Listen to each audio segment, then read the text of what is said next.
Hi, everyone. Good morning, good afternoon, and good evening. Thank you for joining us from all around the world this Tuesday. I am Antar Islam, a communication specialist at the Global ABC. We are delighted to have you join us for the second COP30 webinar. This time, we'll be focusing on sustainable construction in Brazil, bio-based materials for a living Amazon. Before we move forward, I just wanted to let you know to please share any questions or comments that you may have in the chat box and let us know if it's working well for you. And we already have someone who is checking that. In any case, to kick us off, we will now be hearing from Mona Mohammed, who is the Program Management Officer for the Lifecycle Unit at UNEP. Mona, the floor is yours.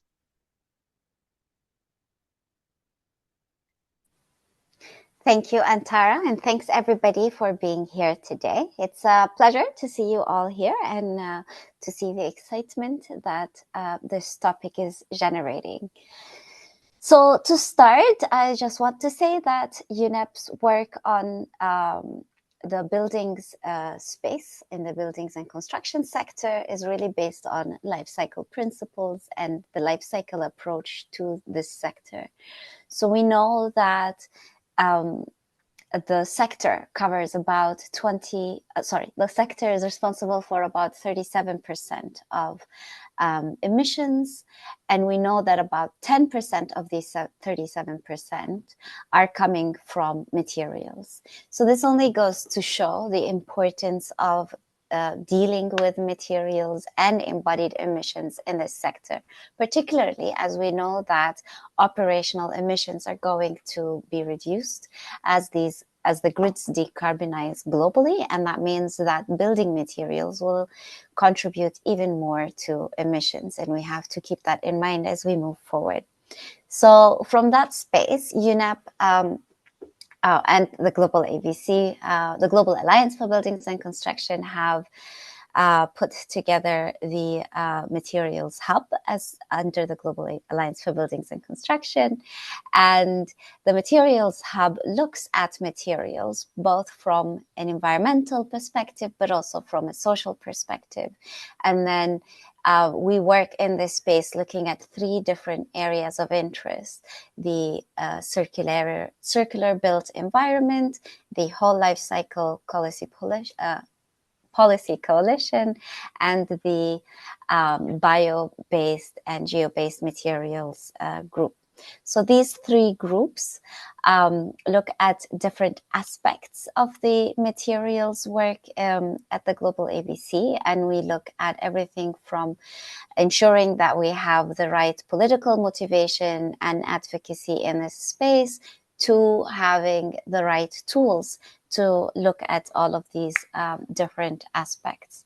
So I know you're all here because you want to hear about the 10 principles, the principles for sustainable buildings, as well as all the topics that we have today coming from Brazil directly. So I will pause here and I will hand over back to Antara. Thank you so much, Mona. We will now be hearing a keynote speech from Mire Atalla, who is the head of the Adaptation and Resilience branch at UNEP. Mire, the floor is yours. Thank you very much, Antara, and good morning, good evening, good afternoon to everyone online. It's a great pleasure for me to be here. In particular, as indeed I had the adaptation and resilience branch, and even though Mona in her framing really spoke about issues of life cycle and mitigation, I would really like to connect this with the adaptation and resilience as well in its broad sense, including social and economic resilience. In a framework where a lot of us, whether it's from a sector point of view, practitioner point of view, or government point of view, are having to make tough decisions that entail one way or another trade-offs between do I choose a material that will have a high emission life cycle or that will cover safety, do I choose a material that will enable me as a city to deploy and meet my commitments in terms of affordable housing? Do I privilege spaces that actually, or materials and constructions that will actually meet more of the requirements, the environment requirements, versus more well-off communities? I think that what brings us together here is actually a demonstration that we can meet multiple goals at the same time without having to compromise either on social equity versus the environment. So it's no longer actually a dynamic or of this or that, but it's a dynamic of this and that. And in that sense, in particular, when we are talking about the bioeconomy and building materials, I think there's a lot of advancement that has been done, in particular when we think about the bioeconomy, and in the context of the Amazon, this is absolutely critical. We know that we are currently in a space of climate overshoot, so we need to concurrently address issues of adaptation and mitigation at the same time. And there are no slides, Fatou. So we do know that we need to address issues of mitigation and adaptation at the same time. We need to be ambitious. And as we say in UNEP, every fraction of a degree matters. So, and every fraction of a degree matters means across the life cycle of construction materials, across also the socioeconomic requirements and socioeconomic layers, and also across economies. So again, I want to insist on the fact that we are no longer talking about a dichotomy or a tension between rural and urban, but rather we're talking about how rural and urban can jointly reinforce each other. And with the Amazon being one of the critical ecosystems that may be reaching tipping points, if we continue on a trajectory of overshoot, here I also want to emphasize maybe something that is not very commonly encouraged or promoted, and that is that sustainable use actually promotes as well the removal of emissions and of carbon dioxide from the atmosphere, with the regeneration. By encouraging the regeneration of forest ecosystems, we actually encourage as well the regeneration of the revitalization of forest ecosystems in order to enhance carbon removals. The forest fires that Brazil has seen last year have been absolutely critical, and in that sense as well, the removal of dry material and materials that can become fodder for forest fires and for ecosystem fires as well is critical and is key. And utilizing timber for construction purposes can actually help lock in that, well, first of all, can help lock in that CO2 in building materials, in buildings. Second, it can help revitalize ecosystems. And third, it can help take away materials, dry materials that can become fodder for wildfires in the future. And so, if we look at it holistically from a climate continuum, it can become a very powerful tool and element that can help us achieve both safety of these ecosystems and also enhance the potential of these ecosystems for carbon dioxide removals. So with this, I would like to just leave you with a challenge, maybe in this webinar, to really think about things outside of the box and not to restrict ourselves in a thinking of, the Amazon is a critical forest ecosystem that we absolutely need to protect. So to remove that protection kind of mindset that we usually have when we are talking about such ecosystems, but rather to think about how these ecosystems, the sustainable use of these ecosystems, can help us achieve multiple benefits at multiple fronts. Thank you very much. Thank you so much, Mireille. And that's such a great segue to our next keynote speaker. Paul King, who is the CEO of Built by Nature, will be presenting the principles of sustainable timber construction. Paul, the floor is yours. Thank you very much. And it's an absolute pleasure to be with you all this afternoon. In the interest of time, I'm going to get going, and I want to very quickly give you a little bit of background to Built by Nature before getting into the main topic, which is the principles for responsible timber construction. Next slide, please.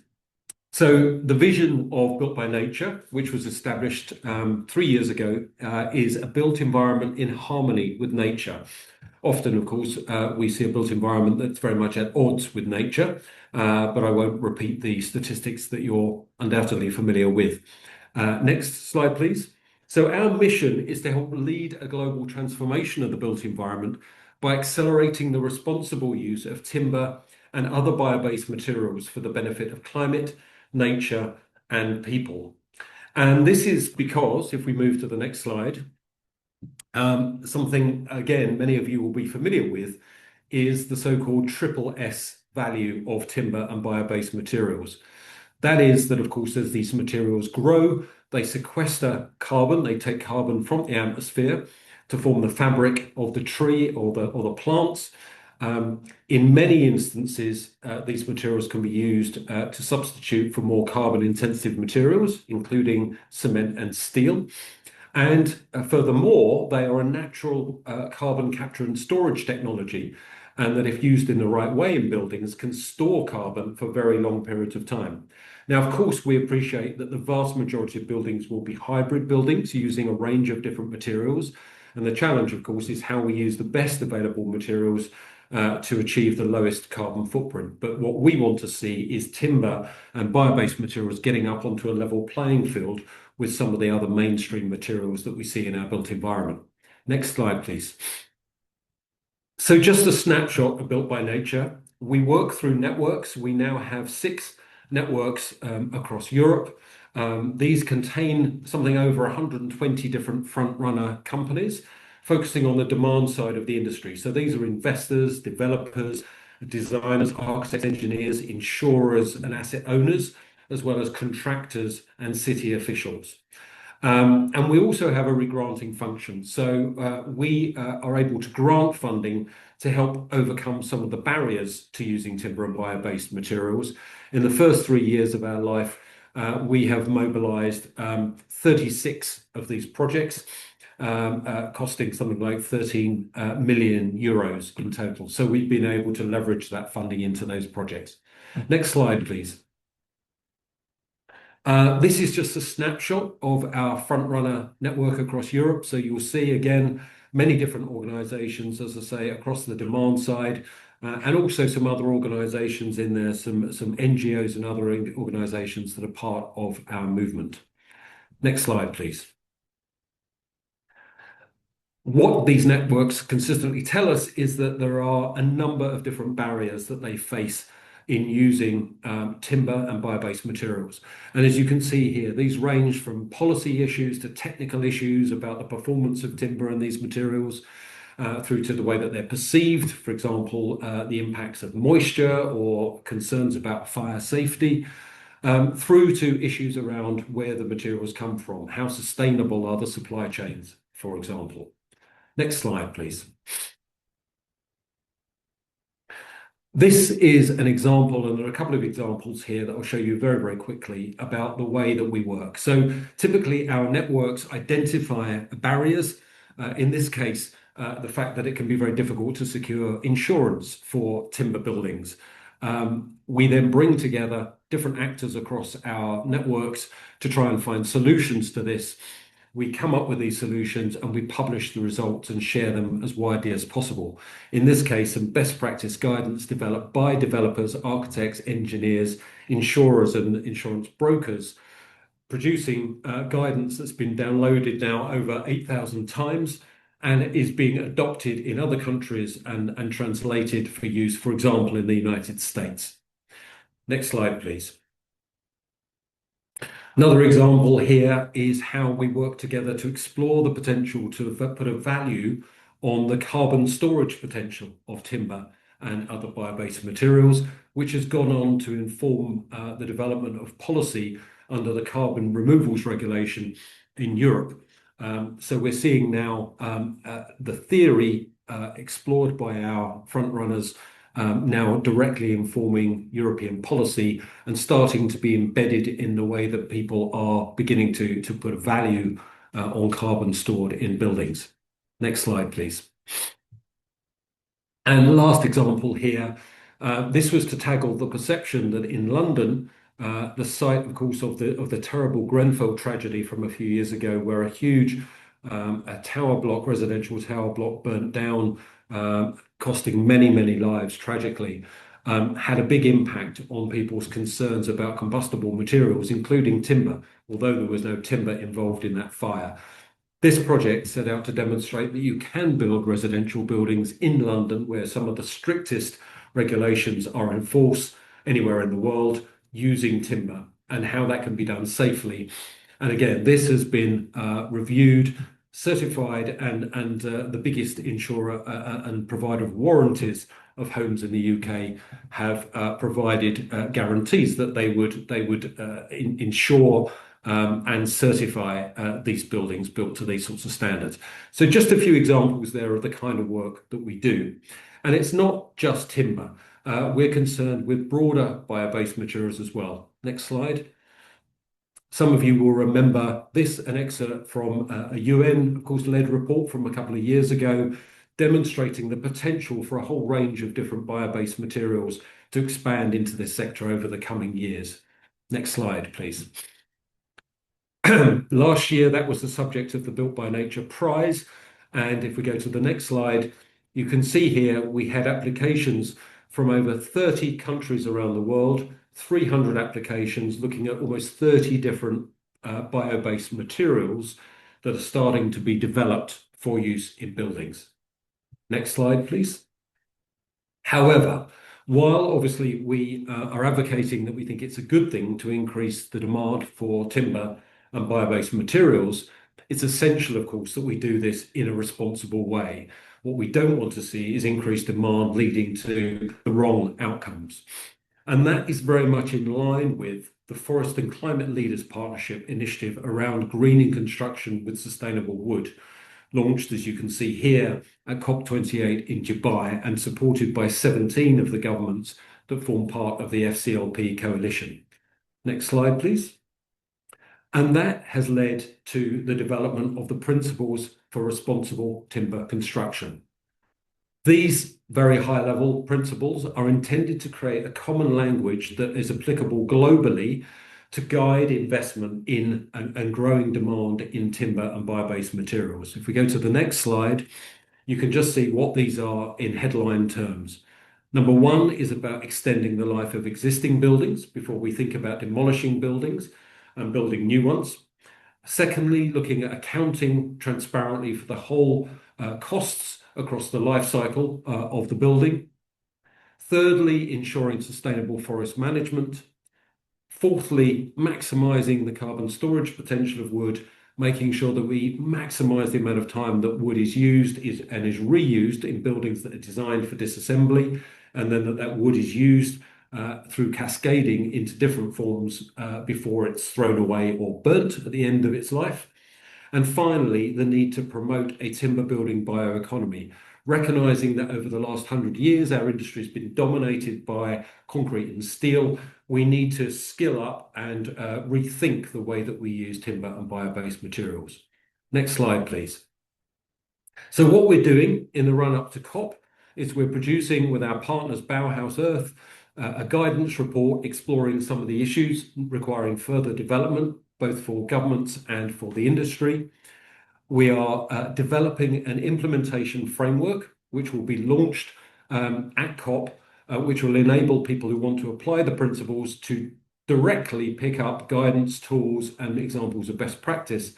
And we'll be announcing the winners of our second Built by Nature prize. Next slide, please. This is the judging panel of this year's prize, an international group. And I'm delighted to say we had over 400 applications from 39 countries around the world that you can see here. These are real-world projects, all of which demonstrate the principles for responsible timber construction. Next slide, please. This is just a timeline looking at the activities that we've been leading over this year and leading out to COP30 in Belém. Next slide, please. And it's important, of course, to emphasize that this is not happening in isolation. This is very much in concert with many other developments that you're familiar with, through the Glasgow Leaders Declaration, the Forest and Climate Leaders Partnership, as I've already mentioned, the Buildings and Climate Summit in Paris last year, and the Déclaration de Chaillot, the creation of the IECB last year in Baku, and as I say, leading on to COP this year. So we see this very much in concert with these other initiatives. Next slide, please. Essentially, that's what I've just covered. And as I say, that's what we're leading on to. And if we go to the next slide, just looking at what we're now asking people to do, which is to formally endorse these principles. This, I think, is my final slide. What we are doing at the moment is we're speaking to governments. We're hopeful that we might see a dozen governments endorse the principles by the time we get to COP. We expect hundreds of companies to endorse the principles and a number of very prominent NGOs. So if anybody would like to find out more about the principles and how you can endorse them, please take a shot of the QR code on the screen here, and it will take you directly through to the information you need. And I think that's my 12 minutes, so I will stop there. Thank you very much indeed. Thank you so much, Paul, for your comprehensive presentation. We will now move on to a short Q&A session, and we already have 2 questions in the chat. Both are to you, Paul. Will there be a prize for 2025? And how does timber behave with extreme weather events? Will there be a prize for this year? Well, as I said, there is a prize this year, but it's a different sort of prize from last year. Last year, because we were looking at scalable bio-based materials, we had some cash prizes to enable these startups to invest in the development of their new products. This year, because we have focused on completed buildings, we knew that many of those projects would involve some large companies and large consortiums. So we didn't think the cash prizes was as appropriate for a foundation such as ourselves. So the prize this year is going to focus on awareness raising, and we are producing a very high quality documentary film that will feature the winning prizes and that will be screened for the first time at COP in Belém, and will then be made available online, so that we'll be able to see these living examples of the principles for responsible timber construction. Second question, about how does timber perform in increasingly extreme weather events? Well, I don't think there's one simple answer to that, but overall, we believe that timber can perform extremely well. It's already well known that timber is a very effective building material in seismic zones where there's a lot of earthquake activity, mainly because timber constructions are lightweight, but also because they can be flexible, so they can perform very well in those sort of circumstances. We also know that it can be used very effectively in tropical areas where there can be very high rainfall, and even insects and creatures like termites that sometimes people worry will consume timber buildings. There are design workarounds, and I've seen this firsthand in places like Singapore, where there are some very effective and very successful timber buildings. So we're confident overall that actually we can build adaptable and resilient buildings using timber and bio-based materials in many parts of the world. Thank you. Thank you so much, Paul. If I may answer that too, Antara, just on timber's behavior. I think there was a lot of concern. I think Paul mentioned this after the fires in California, where a lot of the constructions and housing was built with timber. But I think we need to recall also that it was a built asset that was very old, that predated new and modern building approaches. But also, I really want to emphasize the fact that when we're talking about biomaterials, we're talking where it's beyond timber. And oftentimes the combination of timber with lichen, timber with mycelium, and with other materials actually makes it quite resistant to different extreme events. And because timber is a living material one way or another, it actually reacts with weather extremes much better than when you have an inert, too much of an inert material, because we also need to be thinking about thermal comfort in the context of extreme heat and what that means for cooling and so on. And lastly, I really want to emphasize the fact that it's not only about the material, it's also about the design. And so we need to look at it holistically, not to say how does timber behave in comparison with another substrate or material in abstract conditions, but also to combine this with smart design and with design that actually takes into consideration weather and climatic events. Thank you so much, Mireille. While we wait for other questions to come in, we will have another Q&A session after this next one. We will now be moving on to this other speakers who are driving change through sustainable materials, design, and architecture, both globally and locally. First up, how can sustainable and circular public procurement drive demand for a near zero and resilient built environment? To answer this, we have Silvana Loaiza Leon, who is the Sustainable Buildings and Construction Consultant working with One Planet Network alongside UNEP. Silvana, the floor is yours. Thank you, Antara, and good day to everyone. As Antara said, I will be presenting on our recent work on public procurement and how we are leveraging its power to mainstream circularity and sustainability within the built environment. Yes, thank you. Public procurement,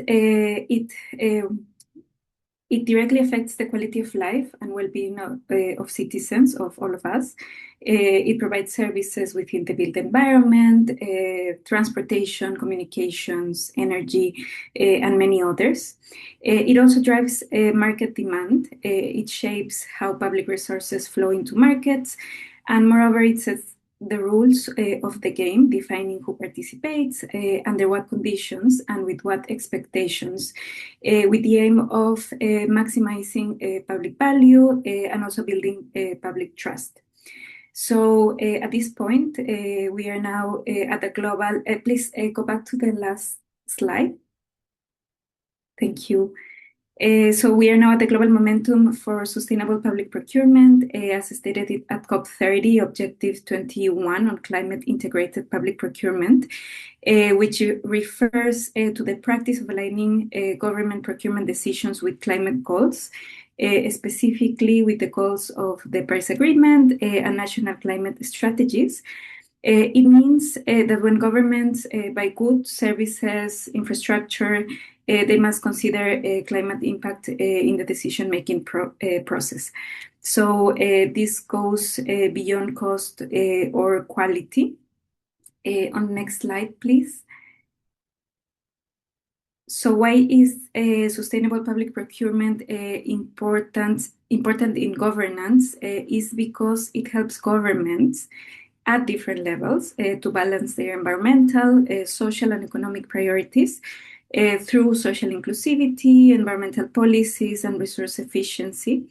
It also helps balance the trade-offs within these three dimensions.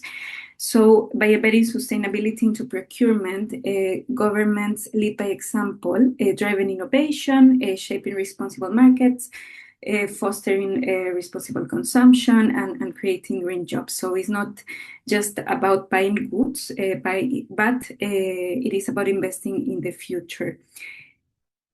And on the next slide, looking into the high impact sector, such as the buildings and construction, which accounts for around a third of the global greenhouse gas emissions and 50% of the total raw material footprint.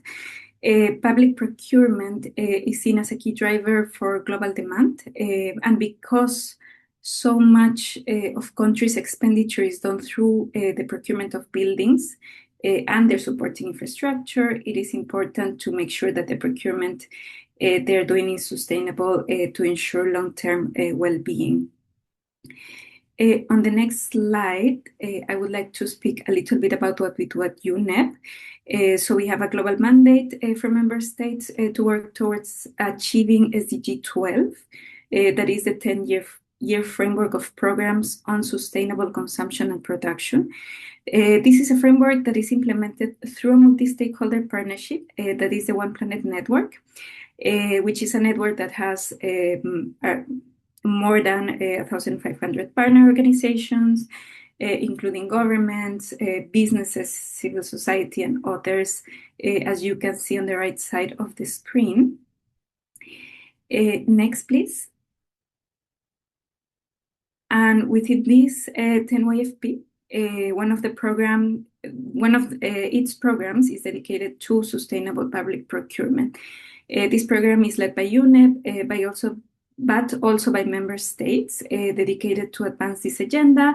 One is the Western Cape government in South Africa, the China Environmental Certification Center, and we have a lot of support from the Ministry of Water Management and Infrastructure of the Netherlands.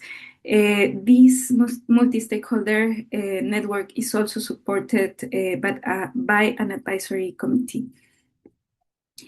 And on the next slide, yes, thank you. The SPV program is collaborating closely with the Global Alliance for Buildings and Construction and the Buildings Breakthrough with the objective of promoting near zero emission and a resilient built environment as a new normal by 2030.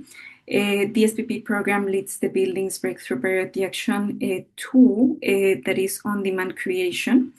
We have the support of 7 countries, as you can see on the screen, and 12 organizations, including Build by Nature, and it aims at encouraging countries to lead by example for sustainable public procurement practices.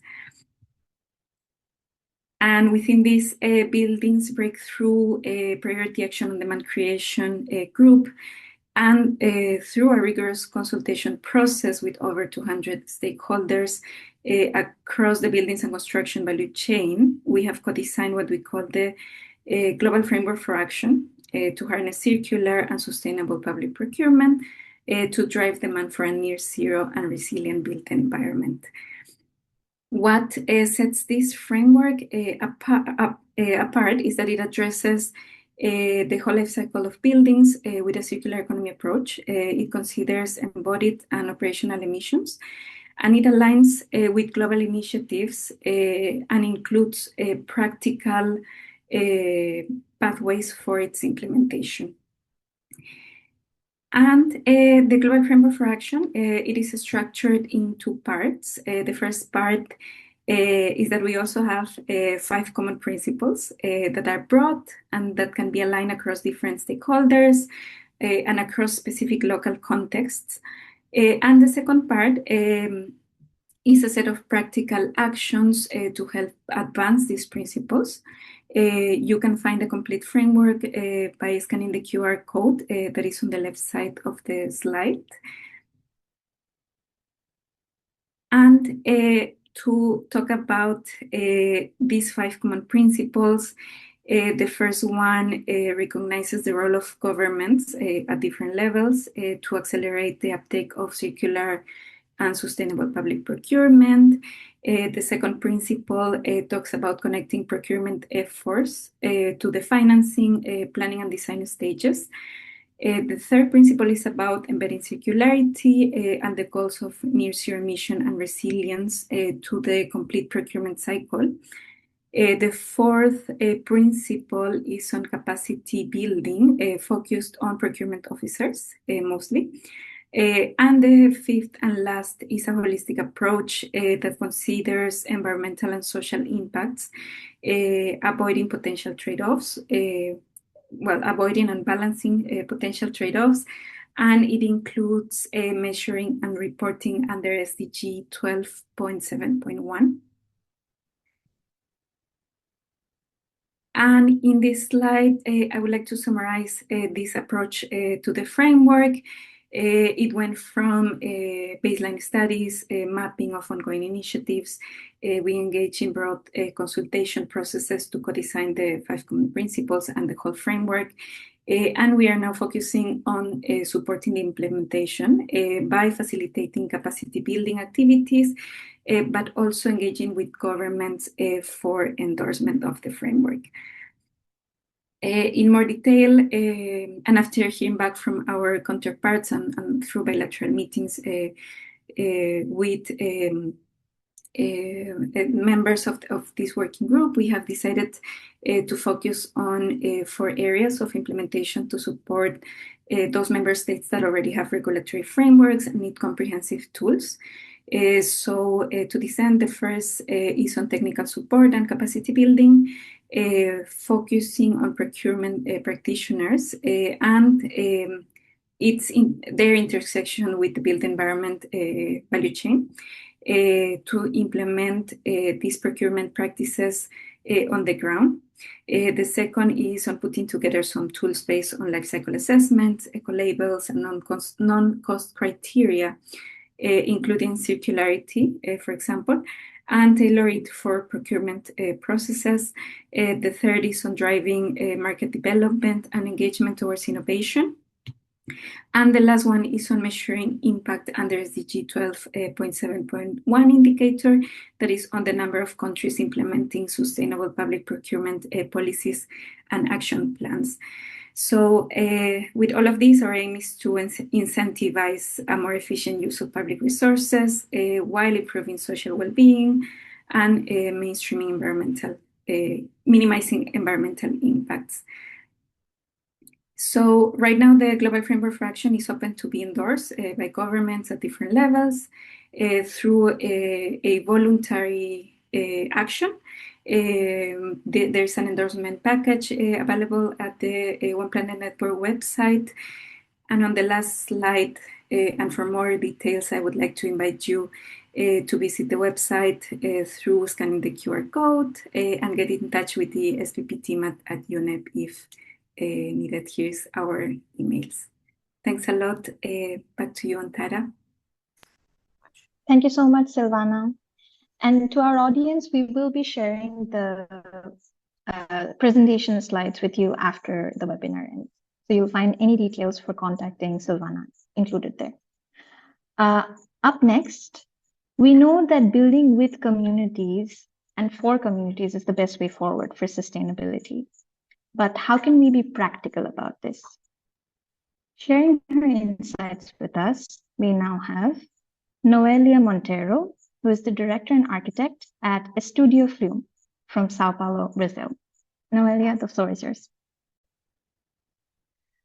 Hi, everyone. I'm so glad to be here today with all of you. Well, I think that our office is based in Sao Paulo in Brazil, and we can move for the next slide. Today I want to share with you these 3 projects that for the last 10 years we have worked in different biomes in Brazil, in this country that has this continental scale. But today I will talk about the Boat Refuge and Caiçara Kitchen that is in Jaguanão Island in Rio de Janeiro state, the reference center for Babaçu, and a project that we started this year that is the Agroforestry Center in the Amazon. So connecting these projects related with this practice, something that we try to organize in this timeline is how all these inputs like working with the community and considering the weather conditions and what we can learn with the carpenters, with the local builders, how all of these inputs transform during the process, not just the project, but also the construction. And with all of this, for us, the key question is what should be the primary action be when starting with almost nothing.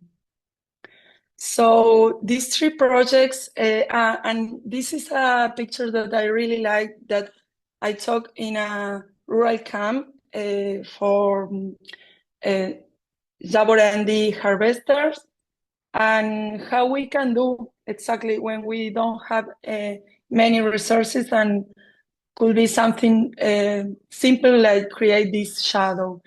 So these three projects are, we can move to the next slide.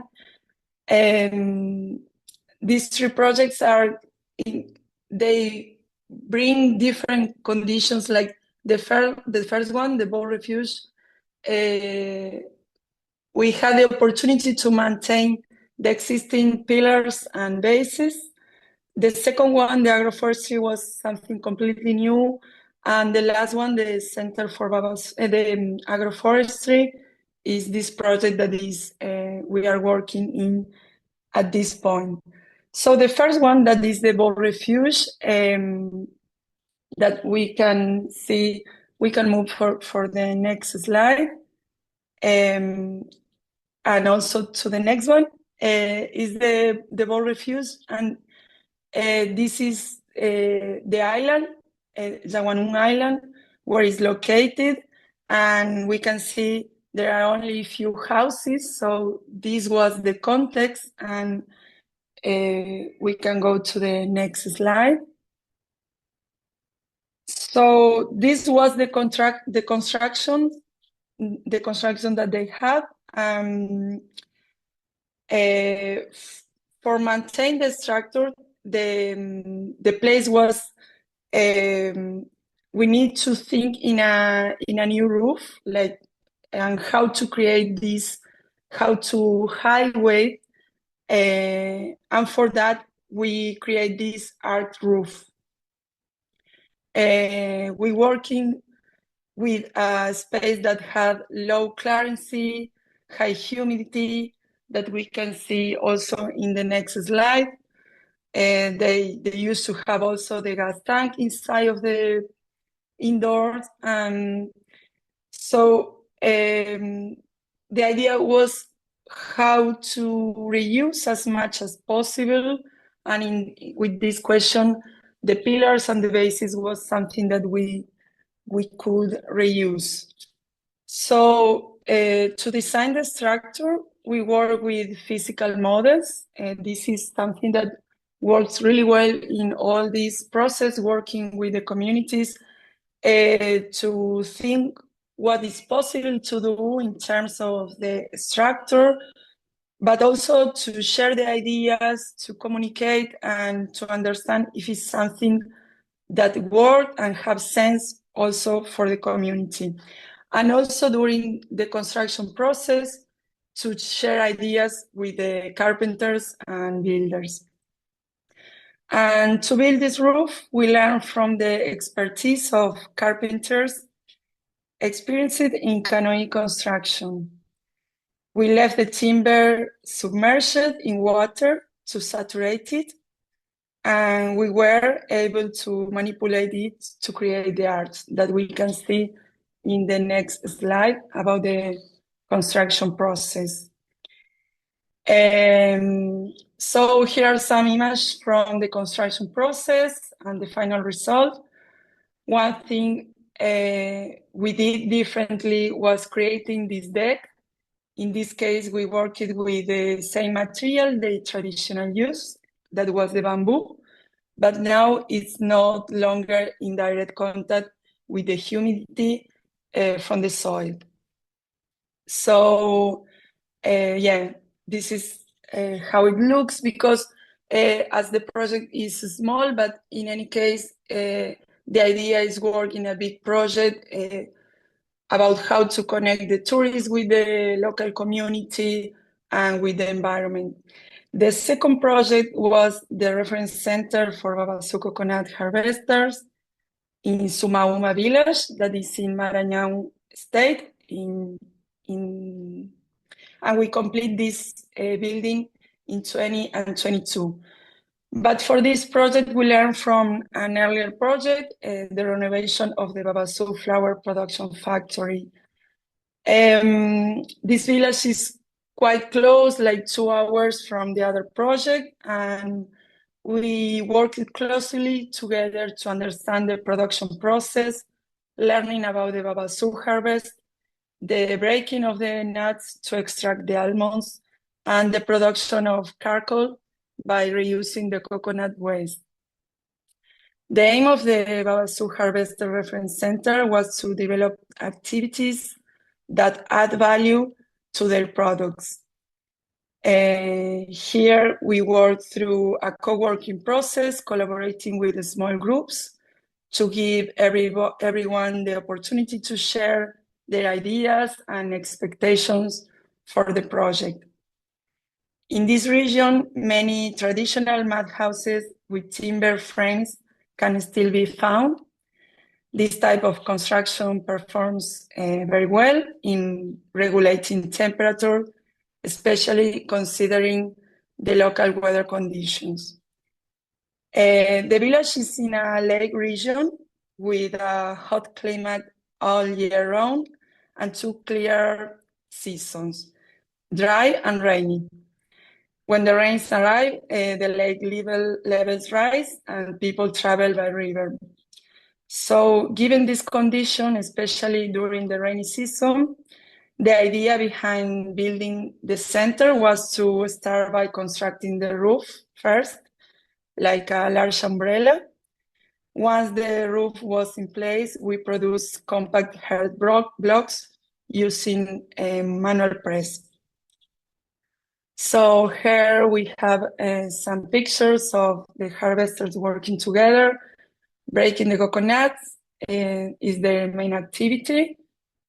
But it is in these projects, even when the focus is of creating income opportunities, the space also became a place for social connection, especially since most of these women are mothers and grandmothers. The last project I will share today is the Agroforestry and Observatory Center in Apuí, in Amazon state. Here's where the project is located. It is in a region recognized in Brazil as the Arc of the Deforestation, an area marked by territorial conflicts. This is about the story of this region during the 70s with the military dictatorship government, when they started this Trans-Amazonian highway. And the idea behind this project is that the site will support the production of native trees for reforestation by collaborating with small-scale farmers and harvesters. We began working with materials available to us, including certificated timber harvested through community management certification, as well as palm. But the new layer that we are introducing in this project is focused in how to utilize non-timber forest products to produce panels from local resources. And in this case, we are working with acai seeds. The fruit is collected by the harvester, while the seeds are usually discarded as waste. With these panels, the goal is to complete their cycle by bringing them back to the community as a construction material. So is how the project is progressing. At this point, we are currently testing these materials.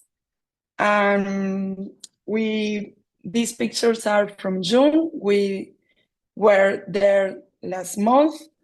And the first result of this process we will share at the COP30 in this pavilion that we will construct and the Botanic Garden Emilio Goeldi. The exhibition will be there during 4 months, so it will be still during the COP30. Yeah, and this is the last one that I want to share about our practice, thinking something that is really important to us, that is shared and think together what we can do, or also what we believe as an architects, and also how to share that. These 3 exhibitions were everybody, the 12th Biennale in Sao Paulo, where we made this question, how much does it cost to preserve the forest? The second one finished just now in Versailles, where we asked how do you build a tree that is connected with this project in Apuí. And now we are going to present in Chicago Biennale the next exhibition, where we are asking about our decisions and the way of the constructions. I think that is everything. Thanks for your attention. Thank you so much, Noelia, for sharing your insights. Lastly, we will now be moving on to Luis Octavio de Faria y Silva, architect educator at Escola da Cidade, School of Architecture and Urbanism at Sao Paulo, Brazil, who will be bringing his real-life project insights on promoting regenerative culture through architecture in the Amazon. Luis, the floor is yours. Okay, hello everybody. Thanks for the invitation. I'm very happy to be here with you. And the idea is to contribute with the dialogue and with some experiences that I was part of the design teams and that were in the Amazon. These 3 projects that I'm going to show, the first one, this is a map that shows in orange the indigenous territories, and in green those areas that are somehow protected for being natural parks or places where the extractivism is held by communities, local communities. And these 3 round shade points are the places where the 3 projects are.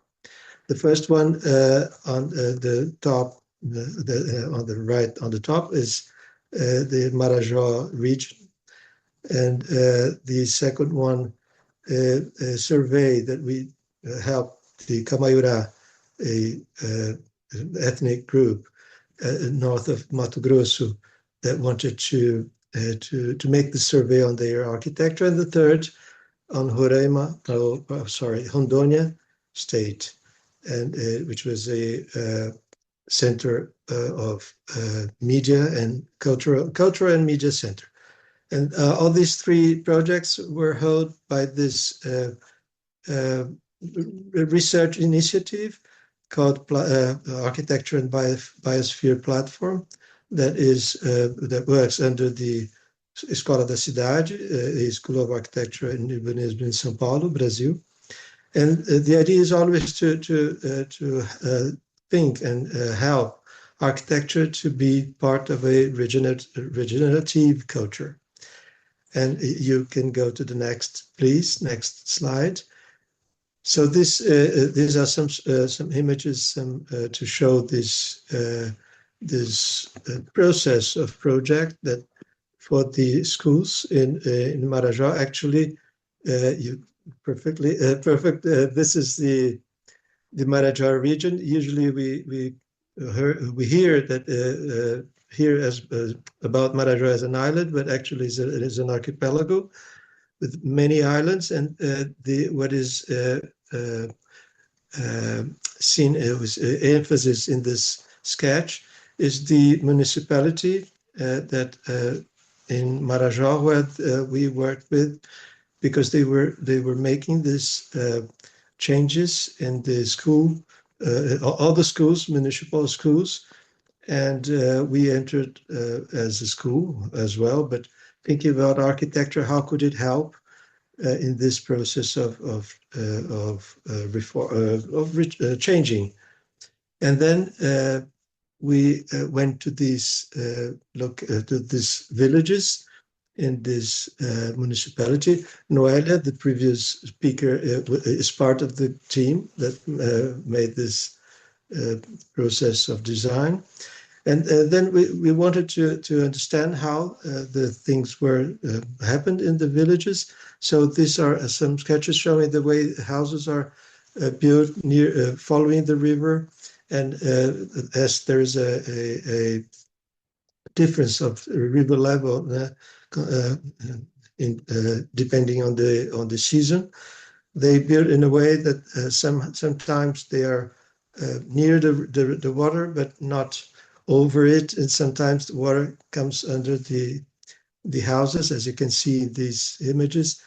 And also it was there were some trips that we made there to understand how people live there. And so to plant, for instance, they make either these like artificial islands, or those boxes that are high in comparison to the floor, and to have dry areas to plant all over the year. And these knowledges are the issue that we had as a main issue for the process, how to bring all this traditional and local knowledge and to give value, to value them in a school. And so these are the first sketches of the first studies. Here a plan showing the new areas, also concerning the bathrooms and lavatories, and how to think about used water. You can go to the next. And the construction was thought in traditional materials used there. There's a particular wood called acapu, which is a very known there. And also the same happens like what Noelia brought some in her presentation here.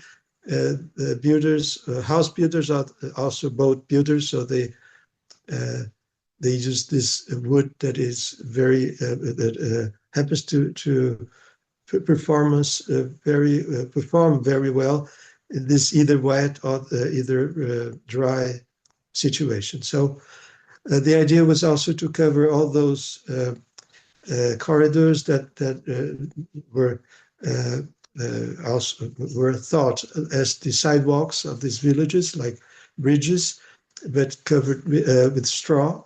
And this was something used traditionally there, but not very much used anymore. And the corridors were covered with straw, but they were changed into tiles, ceramic tiles. And this is something at the end of the presentation I would like to talk a little bit about. So this is a study for the smaller schools, because there were the bigger schools and the smaller connected to them.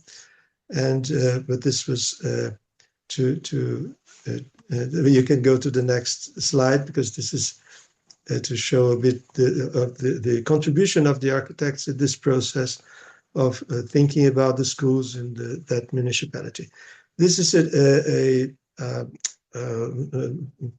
I say in general that is a gift that life gives us sometimes, because Camaiorá is an ethnic group in the north of Mato Grosso, southern Amazon, already a transition area between Amazon and the Cerrado, the Brazilian savanna. And the Camaiorá are one of the ethnic group that live in this indigenous territory, very interesting one with many ethnic groups. And they invited us to play part in this survey that they were holding to think about their architecture. This is the cover of the final manual that you can find in the internet. And this is a drawing showing the village itself. It's a round-shaped village, traditional one. And this is some pictures to show a bit of the atmosphere there during some rituals on the left, and then on the right, going inside the forest to find wood for building and for making totems for some ceremonies. And these are the houses that in this particular village called Ipavu. You can go to the next slide. And this, well, as a school, we go always with students. All these projects that we are showing, they have students, so and they have, of course, local knowledge. So it's an attempt always to make and to go on with this dialogue. And it was very interesting. This is a drawing made by the Kamaura builders. And the Kamaura are wonderful drawers. They make drawings in their body, wonderful ones. And they started making on the paper with us. This was done by one of them. And these are drawings that were made by the team, the architects that went from Sao Paulo. You can go to the next slide and to the next one. So this is a way to think.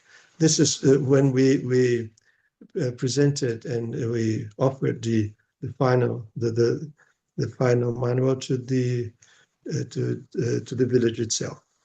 And this is the third and last project I'm going to refer to. It's a cultural and media center, as I told, for another ethnic group called Urueu Wawau. It's in a state that it's quite near to Bolivia. And this is the village, and on the bottom part that there is this the place that was chosen to be to hold the center. And this is the first studies. We wanted to also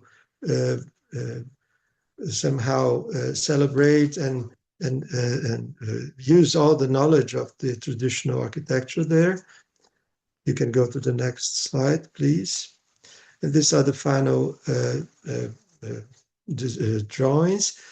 At the end, the ceiling was made with wood tiles, and there was the material all came from the cities.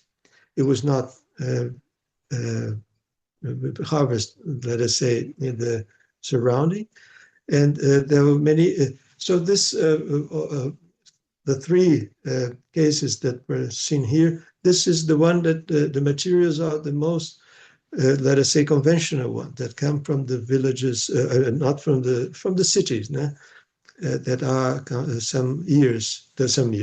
some hours of height from there. And these are some pictures showing the final result of the cultural center. It was a co-author with this Casa Floresta group. And some reflections to help here, to contribute. We have this difficult to find suitable wood, and the idea of encouraging the planting of trees connected to agroforestry system, it would be a challenge, but something that we should go forward. And it has, we can think about this considering the three situations shown here. It's difficult sometimes because the construction material, industrial ones, are quite easy to find, and the real impact of these industrial ones are not fully considered. And I think this should be there should be a debate, a big debate on it, and to go on with this management of the forest itself. There is a big prejudice against the use of straw. I know that one of the previous presentation talked about fire, and this is a concern that in this situation is quite new, we could say, in the Amazon. But even though the prejudice against local techniques, local knowledge is very big, and especially when industrial stuff arrive. No? And so as a school, representing here a school, I think in the schools we should try to break with this barrier. And also the appreciation of traditional construction knowledge should be more, we should more attend to this wonderful knowledge that there are many situations that we can refer to in Brazil, in the Amazon as a whole. And thank you very much. And I hope we can dialogue a bit now after these wonderful presentations. Thank you so much for your presentation, Luis.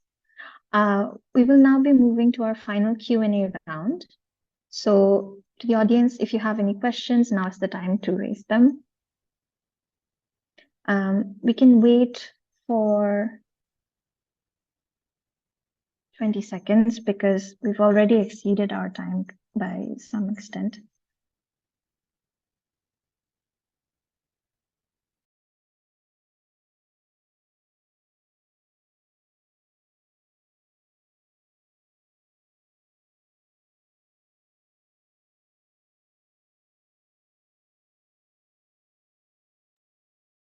We have a question from Mireille.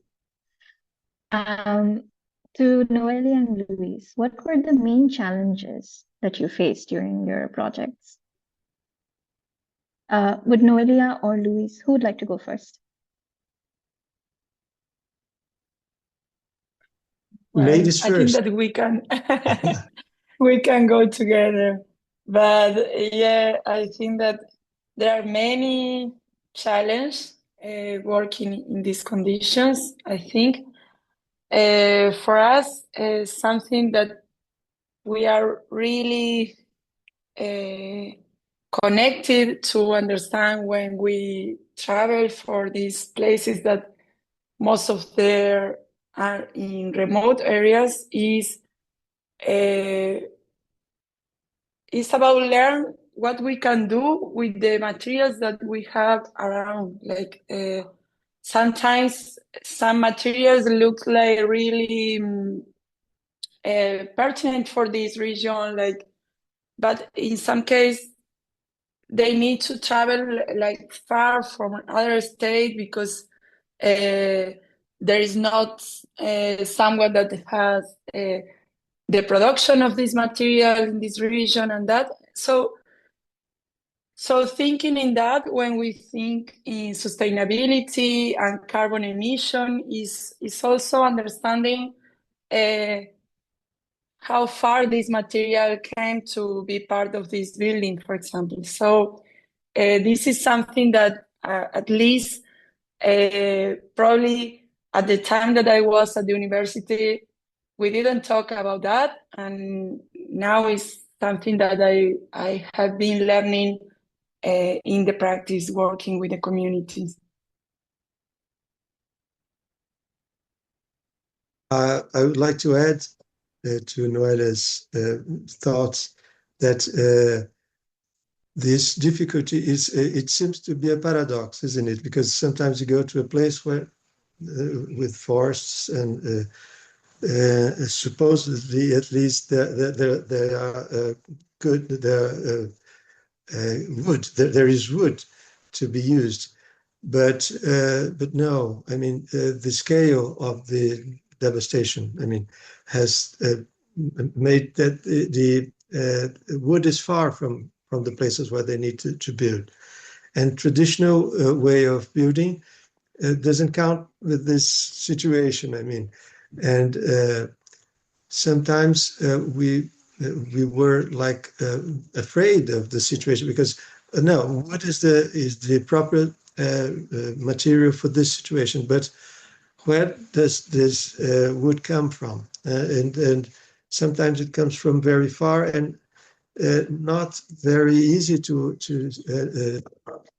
find out whether they are really certificated. I mean, so this is a challenge. I mean, I think we should think about in terms of planning, but in big scale, to reintroduce the idea of native wood there, but in agroforestry systems and this and so on. But and the other point is the cultural one. I think this is the local knowledges that are not necessary, not always valued. I mean, they should. We should encourage them to think about and to go on inventing as well, but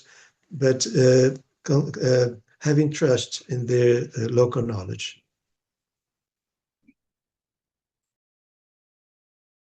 Thank you so much, Luis and Noelia, for sharing your practical insights on this very important topic. Seeing that we don't have further questions, we can begin to wrap up. Before we do that, I would like to request our audience to please sign up for our next webinar, which will be on COP for implementation, designing the pavilion narrative. It's scheduled to take place after the summer holidays. So we hope to see you all on 3rd September. Take care. Bye-bye.